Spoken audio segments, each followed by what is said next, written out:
Post করার সাথে সাথে আপনি অফলাইন হয়ে যাবেন না, তাহলে আপনার ফলোয়ার্স বাড়বে না।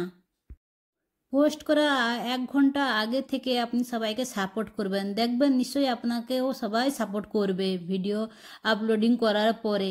তো আমার সকালবেলা ব্রেকফাস্ট আবার আমি পোহা নিয়ে চলে এলাম, আজকেও পোহা খাবো। তো পোহার জন্য আমি কি কি আজকে নিচ্ছি আবার দেখাচ্ছি। ড্রাই ফ্রুট আছে, ড্রাই ফ্রুট না থাকলে পোহার টেস্টি লাগবে না। তো ওর মধ্যে অ্যাড করলাম আমি কিছু গাজর টাজর অ্যাড করলাম, দেখাচ্ছি। এই যে পোহাকে আমি প্রথমে ধুয়ে তারপর লবণ আর হলুদ দিয়ে মিক্স করে দিচ্ছি।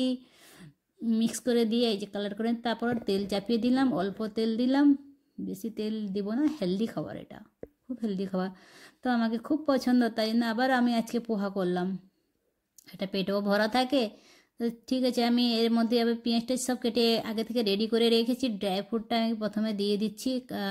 আর কড়া তো তেল গরম হয়ে গেছে, এর মধ্যে প্রথমে আমি বাদাম দিয়ে দিচ্ছি, বাদাম।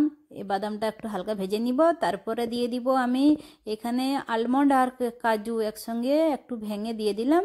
তারপর ওর ওপরে দিচ্ছি গাজর, পেঁয়াজ সব একসঙ্গে অ্যাড করে ভেজে নিব, খুব টেস্টি লাগে ভাজা ভাজা করলে।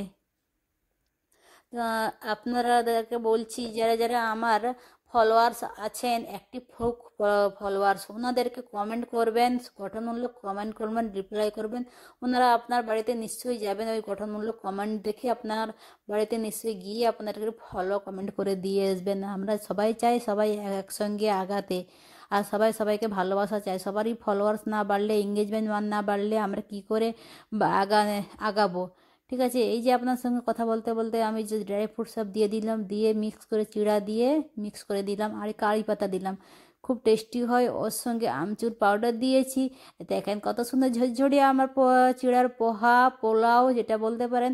সকালবেলার খুব হেলদি ব্রেকফাস্ট, আপনি বিকালবেলাও খেতে পারেন, স্ন্যাক্সের মতো খেতে পারেন। যে আমার প্লেটিং আমি